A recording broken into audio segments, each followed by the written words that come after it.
जय हिंद friends, welcome to my Educa arena. It's your arena, it's my arena, it's arena about historical knowledges. हम बात करेंगे सबसे पहले विजयादशमी की। आप सबों को हार्दिक शुभकामनाएं और बधाइयाँ। हम यहाँ ऐतिहासिक जानकारियों के विषय में विस्तृत चर्चा करने का प्रयास करेंगे। आधुनिक विश्व में यूरोपियन वर्चस्व, ये कौतूहल का विषय है हम सबों के लिए। कैसे 19वीं 20वीं शताब्दी तक यूरोपियनों का वर्चस्व कायम रहा विश्व में, ये कौतूहल का विषय है। मध्य युग में यूरोप की व्यवस्था जो है सामंतवादी व्यवस्था थी। कहा जाता है कि पुनर्जागरण काल से पहले यूरोप अंधकार युग में जी रहा था। अंधकार युग कहा जाता है। यूरोप के मध्यकालीन इतिहास को अंधकार युग कहा जाता है। फिर अंधकार युग से निकलकर यूरोपियन कंट्री पूरे विश्व पे कैसे स्थापित हो गई, कैसे उन्होंने अपना साम्राज्य पूरे विश्व पे स्थापित कर लिया, ये उत्सुकता बनी रहती है विद्यार्थियों के मन में, हम सबके मन में, कि कैसे एक अंधकार युग में जीने वाला देश, एक छोटा सा महादेश, जितना बड़ा हमारा भारत है, हमें लगता है अखंड भारत, उतने क्षेत्रफल में पूरा यूरोप सिमटा हुआ है। छोटा सा महादेश जिसमें 49-50 छोटे छोटे देश हैं। इन देशों ने इतनी वैज्ञानिक प्रगति कर ली और पूरे विश्व पे अपना साम्राज्य स्थापित कर लिया। जबकि मध्यकाल में ये लोग अंधकार युग में जी रहे थे। अंधविश्वासों का बोलबाला था। सामंतवादी व्यवस्था के अंतर्गत इनकी व्यवस्थाएं थी। चर्च के अंधविश्वास के अंतर्गत ये लोग कूपमंडूप में डूबे हुए थे। फिर वहाँ से निकलकर आधुनिक काल में इन लोगों ने पूरे विश्व पे अपना साम्राज्य कैसे स्थापित कर लिया, इसके लिए क्या क्या उन्होंने किया, कैसे उनकी सत्ता स्थापित हुई, ये कौतूहल का विषय है। तो आधुनिक विश्व के बारे में हम शुरुआत कर रहे हैं यहाँ से। जिन लोगों की प्रेरणा से हमने ये चैनल शुरू किया था, उन लोगों के सुझाव पे मैंने बिहार बोर्ड एवं एनसीईआरटी के बोर्ड में 9th एवं 10th क्लास में आधुनिक विश्व और भारत के अंतर्गत जो अंतर संबंध जो दिए गए हैं, उसके विषय में विस्तृत जानकारी दी गई है। उसी से शुरुआत करते हैं। 9th क्लास बिहार बोर्ड में एक चैप्टर है भौगोलिक खोज, प्रथम चैप्टर, और आधुनिक विश्व में कैसे उनकी सत्ता स्थापित हुई, साम्राज्य स्थापित हुआ, उसे अच्छी तरह जानने के लिए हमें भौगोलिक खोजों पे परिचर्चा आवश्यक हो जाती है। भौगोलिक खोज 15वीं शताब्दी के उत्तरार्ध से शुरू होता है। प्रथम खोज के बारे में हम लोग चर्चा करते हैं तो बार्थोलोम्यू डियाज के द्वारा उत्तमाशा अंतरिक्ष दक्षिण अफ्रीका के दक्षिणतम बिंदु से शुरू करते हैं। लेकिन उससे पहले की परिस्थिति क्या थी, उससे पहले क्यों प्रेरित हुए लोग विश्व के भूगोल को खोजने के लिए, अन्य देशों के अन्य जगहों के बारे में पता लगाने के लिए। तो उसकी मध्य में रखते हैं हम लोग कुस्तुनतुनिया का पतन 1453 ईस्वी में। भौगोलिक खोज इस चैप्टर का नाम, यहीं से चर्चा शुरू करते हैं हम लोग। कुस्तुनतुनिया का पतन, इसको हम लोग मध्य में रखते हैं। इससे पहले की घटनाक्रम को जानेंगे।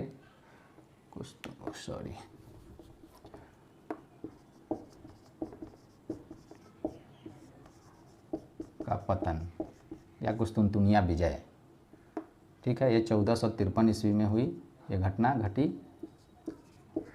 ये मध्य में रखते हैं, और यहाँ से बाद की घटना और यहाँ से पहले की घटना। कुस्तुनतुनिया के पतन से पहले यूरोपीय व्यवस्था क्या थी, 2-3 चीज़ जानते हैं। पहले तो धर्म युद्ध, उसके बाद अंधकार युग और सामंतवाद।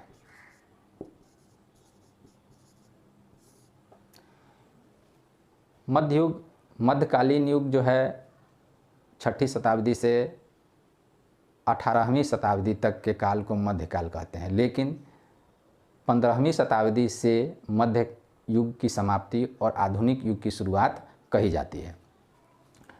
धर्म युद्ध यूरोपियनों और यूरोपियन ईसाइयों एवं अरबों के बीच, मध्य एशिया के अरब एवं तुर्कों के बीच ये युद्ध लड़ा गया था 11वीं 12वीं शताब्दी में। जेरूसलम जो आधुनिक इजराइल में है, वहाँ तुर्कों ने अपना आधिपत्य स्थापित कर लिया था। इसे जेरूसलम को यूरोपियन ईसाई अपना पवित्र स्थल मानते थे। इनका जुड़ाव ईसाई धर्म के साथ ये मानते थे और इस पे कब्जा करना चाहते थे। पुनः उस पे जो है अपना आधिपत्य स्थापित करना चाहते थे। इसी क्रम में ये धर्म युद्ध हुआ 11वीं 12वीं शताब्दी में, जिसमें बार बार इनकी पराजय होती गई। इस क्रम में एक अच्छी घटना ये हुई कि धर्म युद्ध में जब ये दोनों सभ्यताएं एक दूसरे से मिली, तब मध्य एशिया के नई उदित शक्ति मुसलमानों से इनका संपर्क हुआ और उनके ज्ञान विज्ञान से परिचित हुए, जहां इन्हें कैंपास, नक्शा और एस्ट्रोलैब की जानकारी हुई। ये धर्म युद्ध का प्रभाव था यूरोपियनों पर। उससे पहले 15वीं शताब्दी से पहले यूरोपियन जो सभ्यता थी उसको अंधकार युग से नवाजा गया। अंधकार युग इसलिए क्योंकि उस समय सामंतवादी व्यवस्था वहाँ प्रचलित थी। सामंतों का बोलबाला था, केंद्रीय शक्ति नहीं थी। संपूर्ण भूमि के मालिकाना हक राजा होते थे और राजा के सहयोग के लिए छोटे छोटे सामंत होते थे, जिनके कब्जा में ही वहाँ की सारी जायदाद ज़मीन उनके कब्जे में होती थी। किसानों को कोई हक अधिकार नहीं होता था, उनकी स्थिति दयनीय थी। सामंतों ने एक अच्छा काम किया था। सामंतवादी व्यवस्था में एक अच्छी काम हुई थी कि कला और संस्कृति को ये लोगों, जो भी वहाँ प्रचलित कला और संस्कृति थी, उसका संरक्षण हो पाया था और कला के क्षेत्र में विकास हुआ था। दूसरा, पोप का और चर्च का बोलबाला था। शिक्षा पे, कला पे, संस्कृति पे, धर्म पे चर्च का एक अधिकार था। चर्च के बताए रास्ते पे ही ये लोग चलते थे। नई वैज्ञानिक सोच को बढ़ने नहीं दिया जाता था। चर्च के द्वारा जो शिक्षा दी जाती थी उसी पे वे निर्भर थे। अंधविश्वास में लोग डूबे हुए थे, इसलिए इसे अंधकार युग की संज्ञा दी गई थी। लोगों का मान्यता था उस समय कि पृथ्वी चपटी है और यदि समंदर में हम दूर तक जाते हैं तो किनारा आ जाएगा और हम लोग गिर करके पाताल में विलीन हो जाएंगे। ऐसी उनकी धारणा थी। इस वजह से भी अंधकार युग कहा जाता है उस युग को, क्योंकि वैज्ञानिक सोच विकसित होने ही नहीं दिया जाता था चर्चों के द्वारा। धार्मिक ज्ञान ही दिया जाता था और धर्म में जो प्रचलित था उतना ही ज्ञान, नए इनोवेशन पे उनको आगे बढ़ने ही नहीं दिया जाता था। ये प्रभाव था चर्च का। इस वजह से अंधकार युग कहा गया। सामंतवादी युग और अंधकार युग को अच्छी तरह से समझ गए होंगे। अब आता है कुस्तुनतुनिया। कुस्तुनतुनिया जो है 15वीं शताब्दी तक पूर्वी रोमन साम्राज्य का कला, धर्म, संस्कृति, दर्शन का केंद्र हुआ करता था। ये पूर्वी रोमन साम्राज्य का राजधानी भी था और कला दर्शन का केंद्र भी था। यूनानी और रोमन दर्शन का केंद्र, ज्ञान विज्ञान का केंद्र माना जाता था। अन्य यूरोपियनों के अपेक्षा ये अधिक जागरूक थे। पूर्वी रोमन साम्राज्य के लोग, यहाँ बहुत सारे दार्शनिक, बहुत सारे विद्वान, बहुत सारे बुद्धिजीवियों का ये केंद्र था। इनमें आपसी ज्ञान विज्ञान का आदान प्रदान होते रहता था। कुस्तुनतुनिया की स्थापना 328 ईस्वी में क्रेस्टोंटिन के द्वारा की गई थी। रोमन साम्राज्य की स्थापना की गई थी, जो 15 वर्षों तक, माने 15वीं शताब्दी तक लगातार इस पे रोमन साम्राज्य का आधिपत्य रहा। लेकिन 1453 ईस्वी में उस्मानी साम्राज्य के सेनापति, 21 वर्षीय सेनापति मोहम्मद द्वितीय के द्वारा इस पे विजय प्राप्त कर लिया गया और पूर्वी रोमन साम्राज्य का पतन हो गया 1453 ईस्वी में। जब कुस्तुनतुनिया पे उस्मानी साम्राज्य का आधिपत्य हो गया तब, और जब युद्ध चल रहा था उस बीच में ही, माने युद्ध से पूर्व और युद्ध के बाद, यहाँ जितने भी बुद्धिजीवी थे ये यहाँ से निकल करके पश्चिमी रोमन यूनानी साम्राज्य में, यूरोप में फैल गए। सबसे पहले इन्हें शरण मिला इटली में, रोम में, और धीरे धीरे वे संपूर्ण यूरोप में फैल गए और वहीं से पुनर्जागरण प्रारंभ हो गया। जो अंधविश्वास से घिरे हुए लोग थे 2-3 कारण हुआ। धर्म युद्ध हुआ, जिससे यूरोपियनों को लगा कि नहीं, ये जो हमारे पास ज्ञान है, हम जो जान रहे हैं, इससे आगे बढ़ने की आवश्यकता है। हम लोग अंधकार युग में हैं। अन्य देशों के साथ जो उनका संपर्क हुआ, अरबों के साथ, उससे कुछ ज्ञान प्राप्त हुई। तब धर्म सुधार शुरू हो गया, धर्म में सुधार शुरू हुआ यूरोप में। एक तो अरबों के साथ संपर्क का प्रभाव था। दूसरा, जो लोग भी कुस्तुनतुनिया से पलायन करके इटली और यूरोप के देशों में गए, उन्होंने अपने ज्ञान विज्ञान से लोगों को जागरूक करना शुरू किया और इस जागरूकता के क्रम में धर्म सुधार होने लगे। ठीक है। दूसरा, इसी काल को धर्म सुधार के काल को ही हम लोग दूसरे नाम से जानते हैं। धर्म में सुधार आया और पुनर्जागरण। पुनर्जागरण का मतलब होता है पुनः जागना।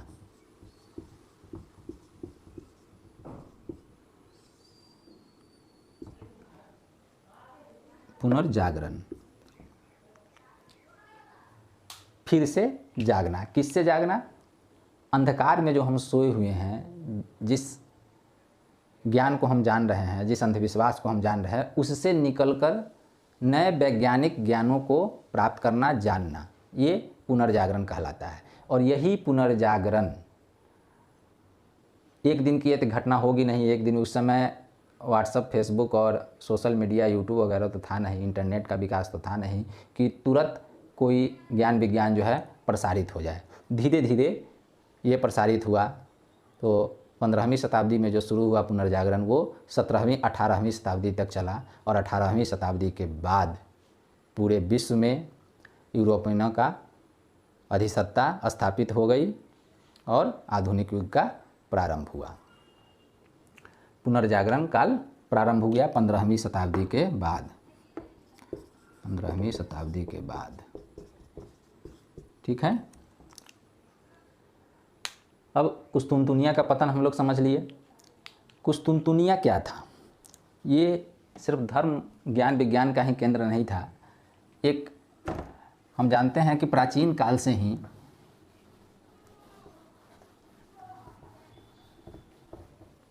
यूरोप और एशिया के बीच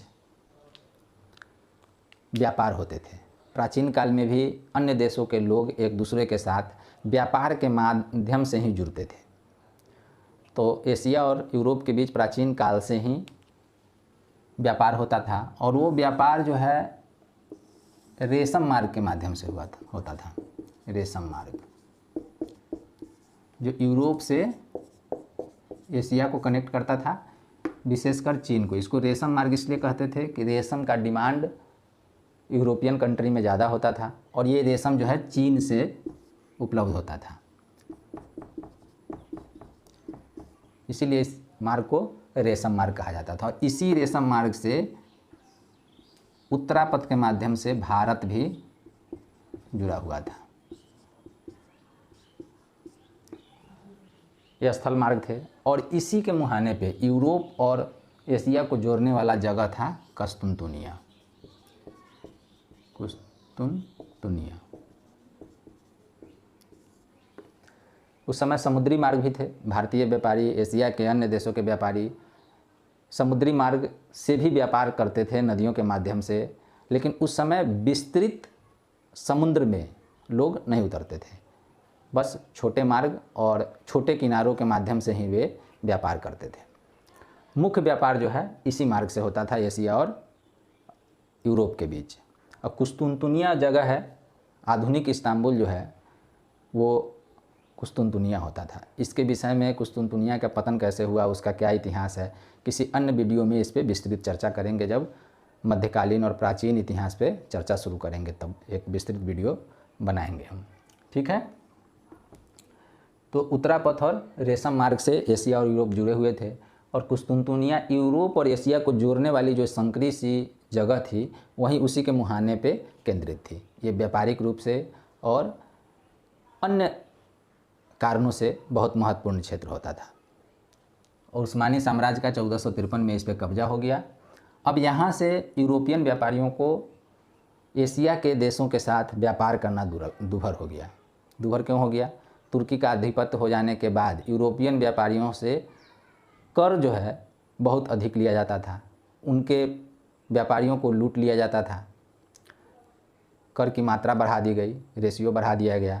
अब उनके व्यापार में उनका नुकसान शुरू हो गया। अब वे बेचैन होने लगे कि हमें अन्य मार्गों का पता लगाया जाना चाहिए ताकि भारत के साथ और चीन के साथ व्यापार जो है सुगमता से होते रहे। हमें जो व्यापार में नुकसान हो रहा है वह नुकसान न हो, इसके लिए वे लोग प्रयासरत होने लगे। दूसरा भी कारण था, एक तो व्यापारिक कारण कि उन्हें व्यापार में नुकसान हो रहा था, व्यापार में मुनाफे के लिए उन्हें अन्य मार्ग की ज़रूरत थी, उसके लिए वे उत्सुक थे। दूसरा कौतूहल का विषय। अब हम भौगोलिक खोज के कारण के विषय में बात करने चलते हैं तो पहला कारण हो सकता है, पहला कारण तो कुस्तुनतुनिया का पतन ही है, सबसे मुख्य कारण।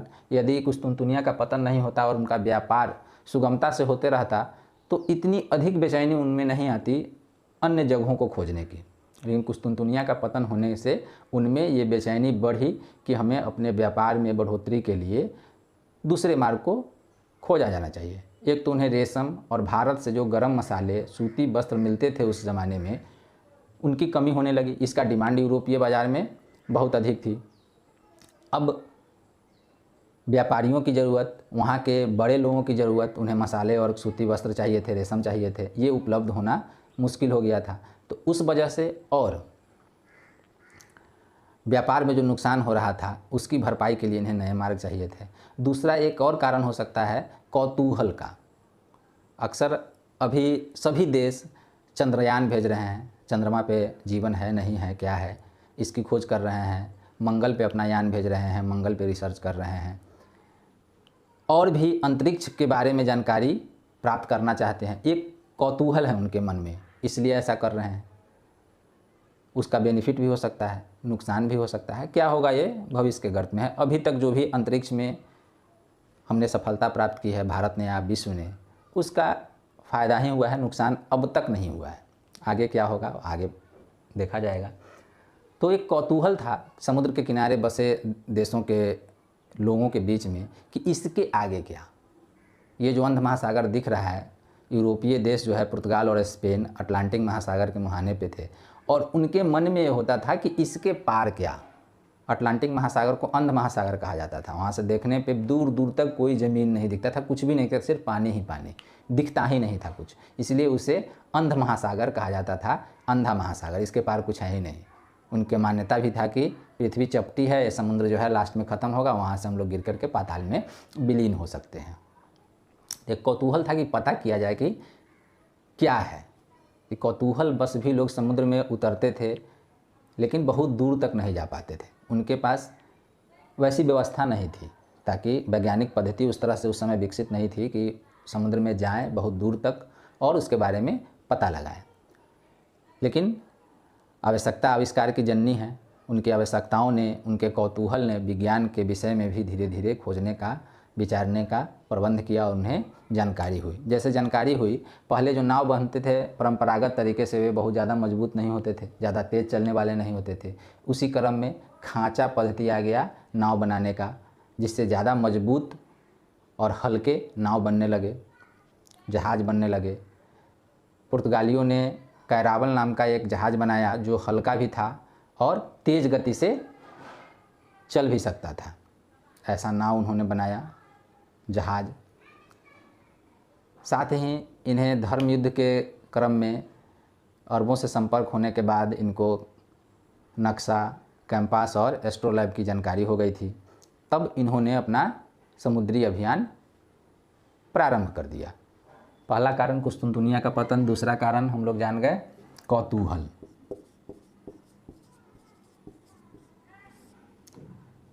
दूसरा कुस्तुनतुनिया का पतन,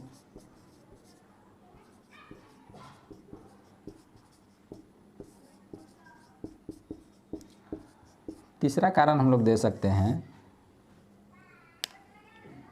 वैज्ञानिक जानकारी।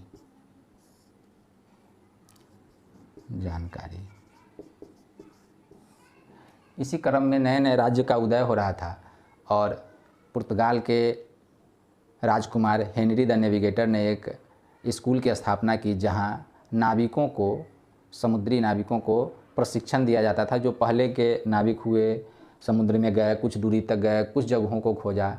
उनके द्वारा प्रशिक्षण दिया जाता था कि कैसे हम समुद्र में जाएं। इसके लिए उन्होंने एक स्कूल की स्थापना की थी। पुर्तगाल के राजकुमार,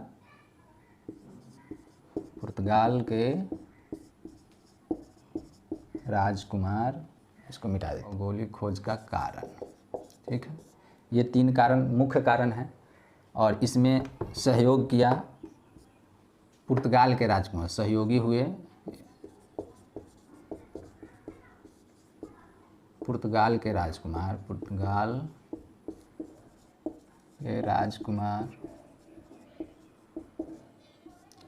हेनरी द नेविगेटर। इन्होंने नाविकों के लिए स्कूल की स्थापना की, वहाँ प्रशिक्षण की व्यवस्था की और नए नए नाव तो बन ही रहे थे। कैरावल जैसे नाव बन गए थे, खांचा पद्धति आ गई थी। नक्शा, एस्ट्रोलैब और कंपास, जिससे दिशा और अक्षांश का ज्ञान हो जाता था, ये आ जाने से इन्हें सुविधा हुई। और स्पेन की महारानी इसाबेला, इन लोगों ने भी भौगोलिक खोजों को प्रोत्साहित किया, अपने नाविकों को प्रोत्साहन दिया कि आप समुद्र में उतरो, आपको सरकार के तरफ से, राज्य की तरफ से, राजा की तरफ से आर्थिक सहायता दी जाएगी, प्रशिक्षण दिया जाएगा कि आप नए नए जगहों का पता लगाओ, नए रूट का, नए मार्ग का पता लगाओ, ताकि हम लोग एशिया के अन्य देश भारत और चीन तक पहुंच के वहां से व्यापार कर सके, अपनी संस्कृति का प्रचार प्रसार कर सके, अपने धर्म का प्रचार प्रसार कर सके, नए नए ज्ञान विज्ञान से अपने आप को परिचित करा सके। इस उद्देश्य से इन लोगों ने नाविकों की मदद करनी शुरू की और तब भौगोलिक खोजें प्रारंभ हुई। भौगोलिक खोजों के क्रम में सबसे पहले बार्थोलोमियो डियाज का नाम आता है, जिन्होंने 15वीं शताब्दी के उत्तरार्ध में 1580 के आसपास इन लोगों ने एक बृहद कार्यक्रम चलाया और दूर तक जाने का, उससे पहले लोग उतरते थे समुद्र में, नज़दीक तक ही जाते थे, बहुत दूर तक नहीं जा पाते थे। तो बार्थोलोमियो डियाज, ये महाशय सबसे पहला मील का पत्थर ये साबित हुए। इनके द्वारा दक्षिण अफ्रीका के दक्षिणतम बिंदु उत्तम आशा अंतरिक्ष तक जाना, ये मील का पत्थर साबित हुआ भौगोलिक खोजों के क्रम में।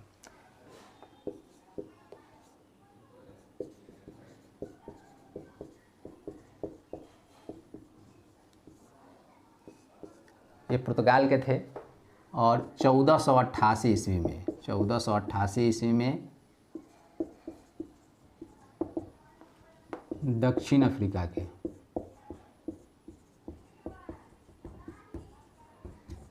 दक्षिणतम बिंदु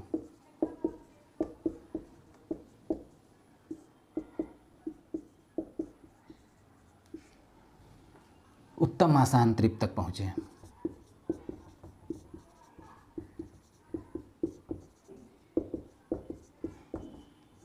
जैसे केप ऑफ गुड होप, ठीक है। यहाँ से यहाँ तक पहुँचने के बाद उन्हें पश्चिमी छोर होते हुए, आप नक्शा देखेंगे तो आपको समझ में आएगा, पुर्तगाल से दक्षिण अफ्रीकी महादेश के पश्चिमी तट होते हुए ये पहुँच गए दक्षिणतम बिंदु तक। वहाँ से भारत पहुँचना आसान था, कैसे, आगे हम लोग देखते हैं। तो दक्षिण अफ्रीका के दक्षिणतम बिंदु उत्तम आशा अंतरिक्ष तक पहुंच गए बार्थोलोमियो डियाज। इससे उत्सुकता और बढ़ी, कॉन्फिडेंस बढ़ा कि अब हम आगे तक जा सकते हैं, अभी समुद्र में जो है अभी और से जगह और से देश हैं, भारत तक भी हम लोग समुद्र के माध्यम से पहुंच सकते हैं। उसी क्रम में स्पेन के क्रिस्टोफर कोलंबस,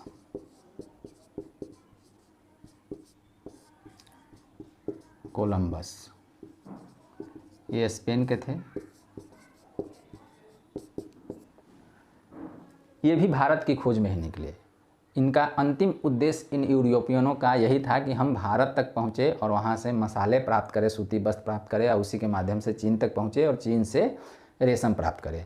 अंतिम उद्देश्य यही था। ज्ञान विज्ञान संस्कृति की जानकारी के साथ साथ अंतिम उद्देश्य जो होता है, एक मुख्य लक्ष्य, वो यही था भारत तक पहुंचना।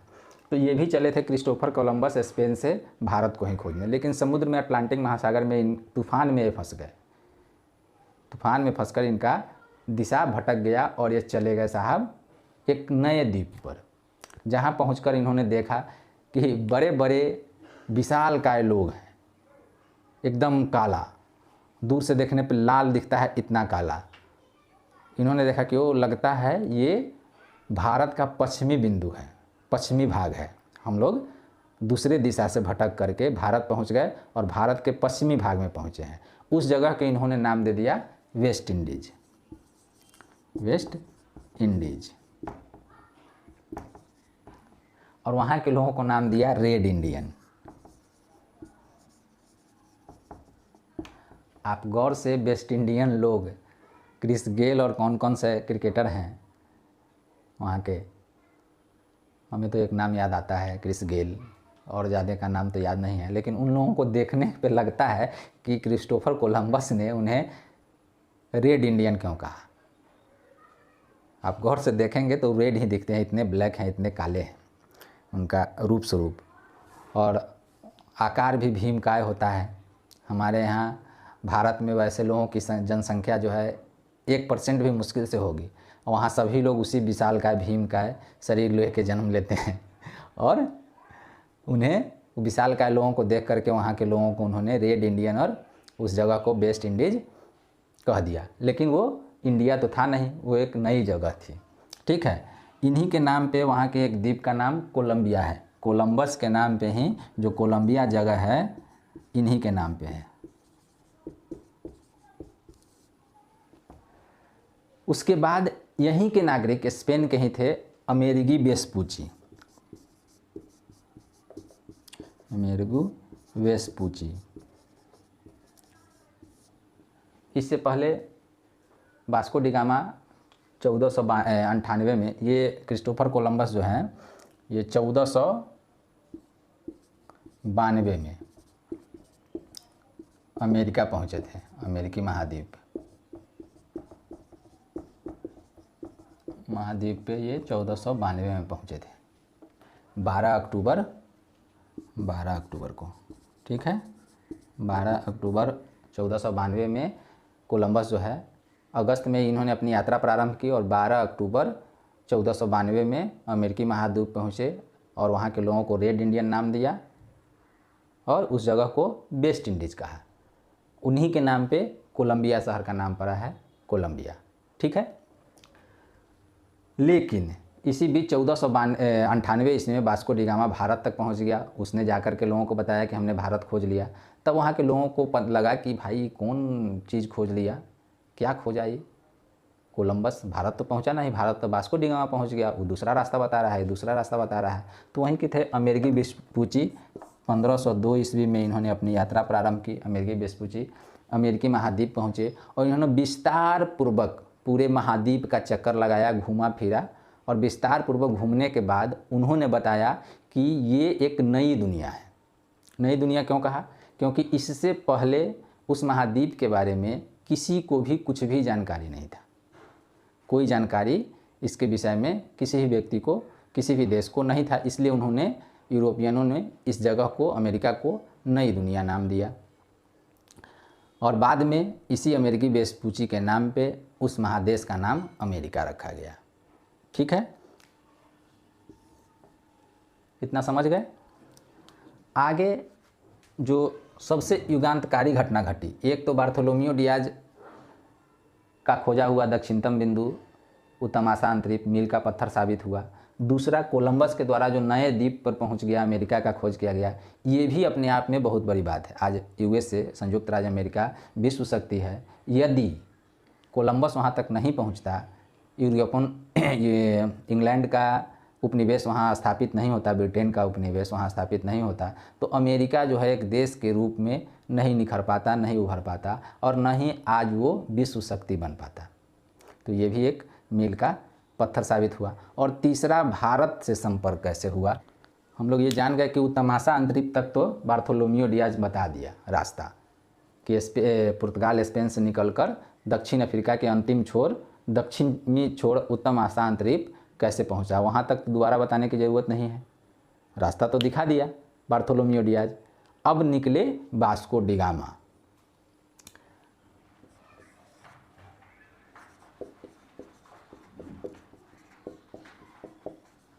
वास्को डी गामा फरवरी 1498 में पुर्तगाल से निकले।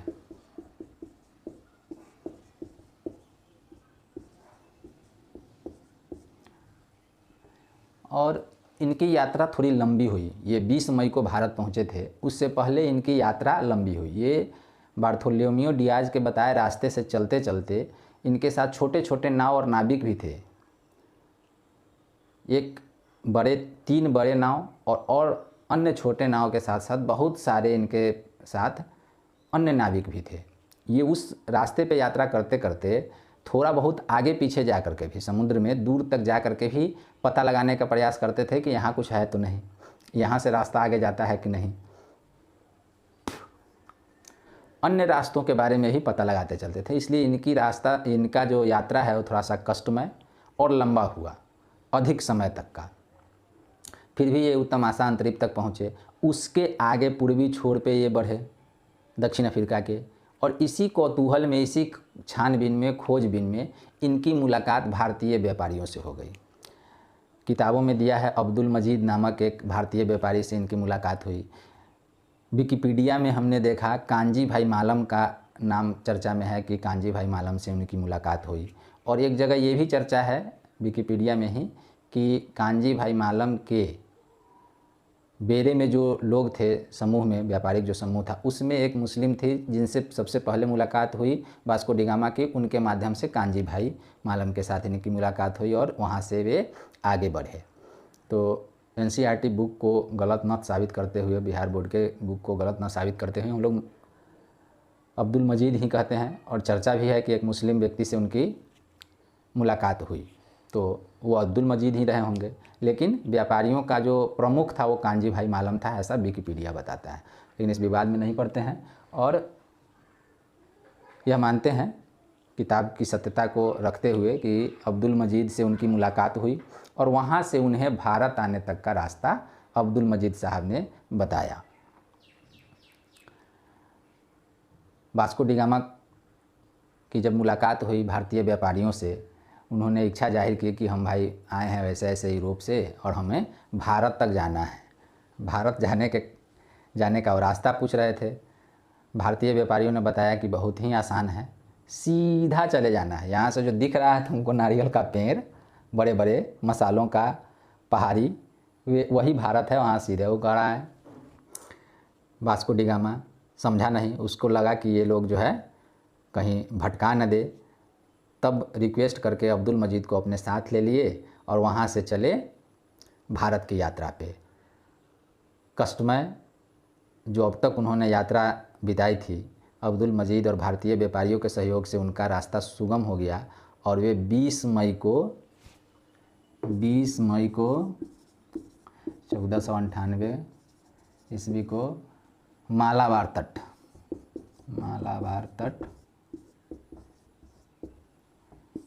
केरल पहुँचे। कालीकट भी कहते हैं। केरल के मालाबार के कालीकट तट पे ये 20 मई 1498 ईस्वी को पहुँच गए, जहाँ इनका स्वागत जमोरिन, स्थानीय शासक जमोरिन ने किया। स्थानीय शासक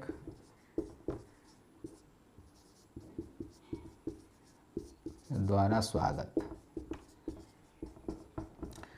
स्वागत किया गया। इन्होंने अपनी इच्छा जाहिर की कि भैया हम तो आए हैं यूरोप से, पुर्तगाल से, हमें यहाँ व्यापार करना है, हमारे यहाँ डिमांड है मसालों का, सूती कपड़ों का और चीन के रेशम का। तो वहाँ जो भी उपलब्ध था, जमोरिन वहाँ के जो शासक थे, जैसा कि हम लोगों का परंपरा है अतिथि देवो भव, अतिथि का स्वागत किया गया। उन्हें गिफ्ट में मसाले दिए गए, सूती वस्त्र दिए गए, चीन का जो रेशम हम लोगों के पास उपलब्ध था, उस जमोरिन के पास जो उपलब्ध था वो दिया गया। उसके अलावा इन्होंने स्थानीय शासक से एक अधिकार पत्र लिया व्यापार करने का और अपने सभी जहाज़ों में ढेर सारा मसाला भरा। कुछ यहाँ से भी एक आध दो जहाज़ ले लिए कि भैया हमको कुछ जहाज़ भी दे दो, फिर दोबारा आए नहीं आए, और पूरी तरह से भर करके यहाँ से मसाला लेके गए और अपनी यात्रा खर्च में हुए जितने भी खर्च हुए थे उससे 60 गुना अधिक उन्होंने लाभ कमाया भारतीय मसाला बेच करके। गरम मसाला, जायफल, दालचीनी, काली मिर्च इत्यादि, लौंग, इलायची बेच करके इन्होंने जो यात्रा खर्च हुआ था उससे 60 गुना अधिक इन्होंने मुनाफा कमाया। अब तो शोर मच गया कि भाई भारत मिल गया, भारत मिल गया, भारत मिल गया। और यूरोपियनों ने अपने किताबों में लिखा, इतिहास के किताबों में, कि वास्को डी गामा ने भारत को खोजा। भारत कोई भुलाया हुआ कोई चीज़ तो था नहीं, कोई वस्तु तो थी नहीं। भारत का इतिहास जो है प्राचीन काल से उन्नत था, है और रहेगा। तो फिर ये खोज कैसे लिए भारत को? तो भारत तक पहुंचने का यूरोपियनों के लिए इन्होंने समुद्री मार्ग दिखाया।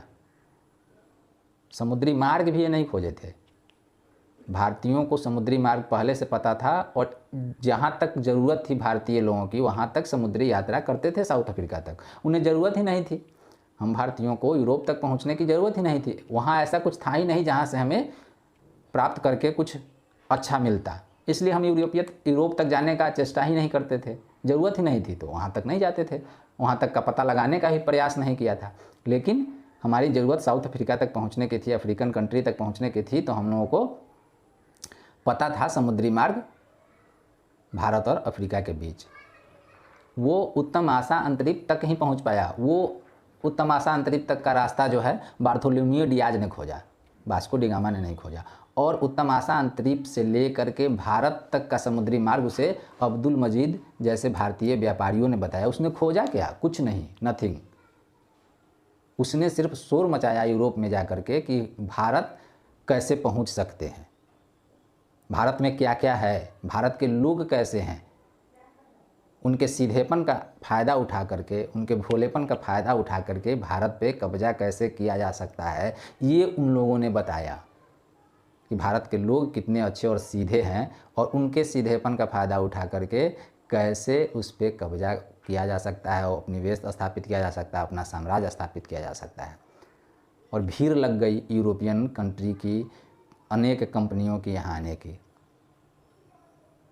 उसी का देन है कि 16वीं शताब्दी में 1600 ईस्वी में ईस्ट इंडिया कंपनी की स्थापना हुई और अंग्रेज़ यहाँ आए और धीरे धीरे करके उन लोगों ने हम पर कब्जा जमा लिया और हम उपनिवेश बन के रह गए अंग्रेज़ों के। 200 वर्षों तक गुलामी झेले, बहुत सारी लड़ाइयाँ लड़े, तब जा कर के हमारा देश स्वतंत्र हो पाया। आगे के वीडियो में इस पर हम लोग विस्तृत चर्चा करेंगे, भारतीय स्वतंत्रता संग्राम और अंग्रेज़ों के द्वारा जो साम्राज्य स्थापित किया गया था उसके बारे में।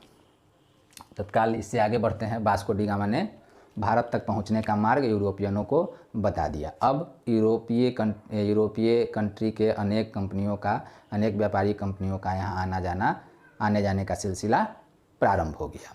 इसी बीच कैप्टन कुक ने खोजा ऑस्ट्रेलिया और न्यूजीलैंड, ऑस्ट्रेलिया और न्यूजीलैंड।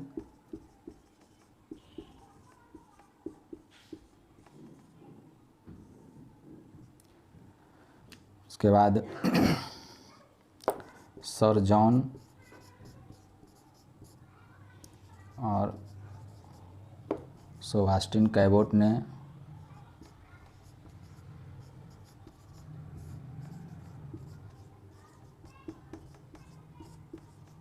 न्यू फाउंडलैंड के द्वीपों को खोजा।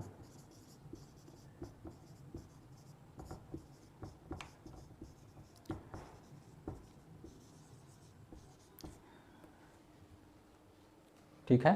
1519 से 1521 ईस्वी के बीच मैगलेन ने जहाज से पूरे विश्व का चक्कर लगाया। स्पेन से शुरू करके इन्होंने America, Austria, Africa, India, Asia, सारे देशों का, सारे द्वीपों का चक्कर लगाया और इन्होंने ही बताया कि सभी समुद्र, जितने भी समुद्र हैं, अटलांटिक महासागर, हिंद महासागर, प्रशांत महासागर, ये सभी आपस में जुड़े हुए हैं। पृथ्वी गोल है, कहीं कोई चपटी व्यवस्था नहीं है जहाँ से हम लोग पाताल में विलीन हो जाएं। और ये जो धारणा थी कि पृथ्वी चपटी है, किनारे जा कर के हम गिर करके पाताल में विलीन हो जाएंगे, ये हमेशा के लिए ख़त्म हो गया। ठीक है, ये थी भौगोलिक खोजें। अब हम लोग जानते हैं भौगोलिक खोजों का परिणाम क्या हुआ, प्रभाव क्या पड़ा विश्व पे। ठीक है, सबसे पहला तो वाणिज्य और व्यापार का विकास। व्यापार का विकास, व्यापार के दृष्टिकोण से ही भारत को खोजने का प्रयास किया गया। भारत मिला, भारत के साथ साथ न्यूजीलैंड, ऑस्ट्रेलिया, अफ्रीका, अमेरिका के देश मिले और इस तरह से नए नए जगहों का, नए नए भौगोलिक क्षेत्रों का पता लग जाने की वजह से अनेक तरह के व्यापार शुरू हो गए।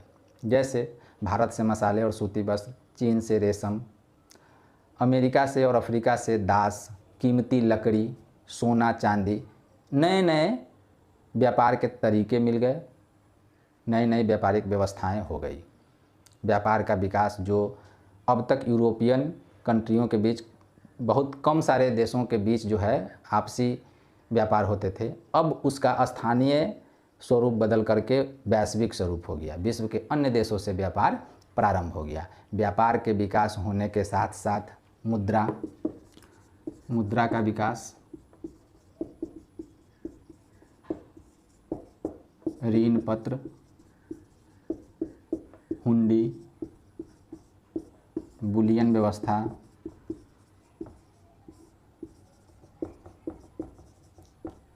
बुलियन व्यवस्था मतलब धातु के सिक्के का चलन,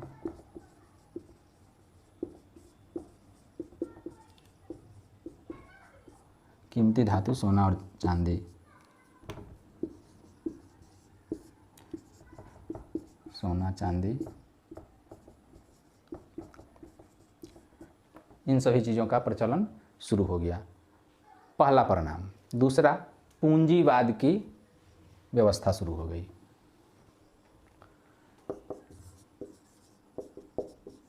पूंजीवाद, पहले सामंतवादी व्यवस्था था यूरोप में, अब पूंजीवादी व्यवस्था शुरू हो गई। सामंत तो व्यापार करने निकले नहीं, नए नए लोग, साहसी नाविक जो है व्यापार करने के लिए निकले और व्यापार करने के क्रम में ये अत्यधिक लाभ कमाया। जैसा कि हमने अभी बताया, वास्को डी गामा को 60 गुना अधिक मुनाफा हुआ था।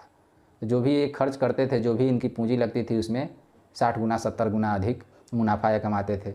अत्यधिक पूंजी इनके पास जमा होने लगी और इस तरह से पूंजीवादी व्यवस्था प्रारंभ हो गई। दास व्यापार शुरू हो गया।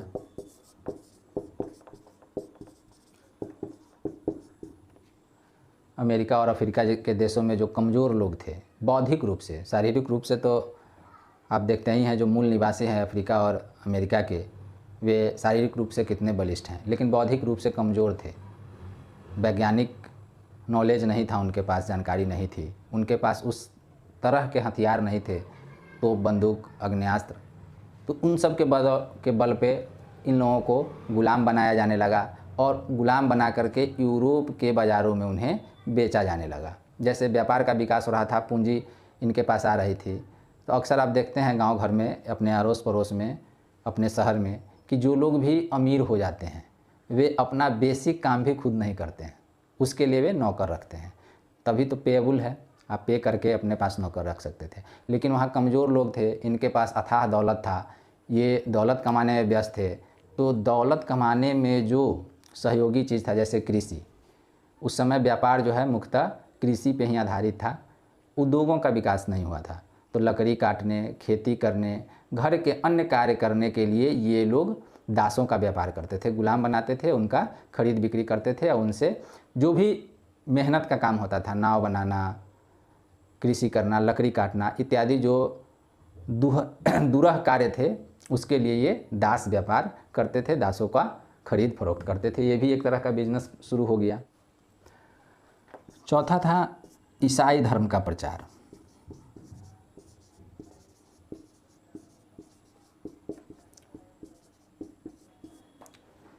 धर्म युद्ध की वजह से जो ईसाई धर्म का प्रचार प्रसार बिल्कुल ही रुक गया था, क्योंकि यूरोपियन देशों ने ही अन्य नए नए देशों को खोजा था, तो उनका वर्चस्व भी वहाँ था, और वर्चस्व स्थापित करने के साथ वहाँ उन्होंने ईसाई धर्म का प्रचार प्रसार भी शुरू किया। ईसाई यूरोपियन संस्कृति, सभ्यता, संस्कृति को भी उन देशों में फैलाना प्रारंभ किया। साथ ही वहाँ के लोगों को जबरन धर्मांतरण कराया जाने लगा। उनकी जो मान्यताएं थी उनको ख़त्म करके अपना मान्यता थोपा जाने लगा, उनको ज़बरदस्ती ईसाई बनाया जाने लगा, उनकी सभ्यता, संस्कृति, उनका रहन सहन में बदलाव किया जाने लगा। इस तरह से ईसाई धर्म का पुनः प्रचार प्रसार प्रारंभ हो गया। ठीक है। तीसरा हो गया, पांचवा हो गया भौगोलिक ज्ञान में वृद्धि।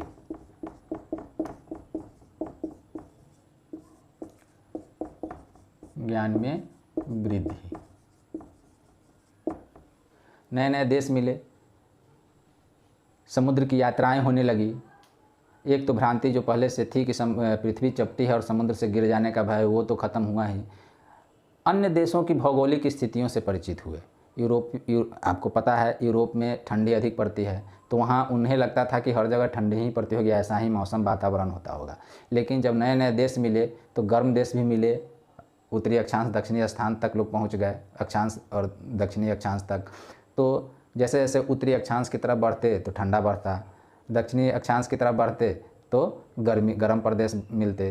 तो इस तरह से उनकी एक नई भौगोलिक ज्ञान की प्राप्ति हुई, नए नए नक्शे का विकास होने लगा, अन्य भी वैज्ञानिक आविष्कार और बातें उन्हें पता होने लगी। भौगोलिक स्थिति के बारे में, विश्व के संपूर्ण भौगोलिक स्थिति के बारे में उन्हें संपूर्ण जानकारी अब हो गई थी, होने लगी थी।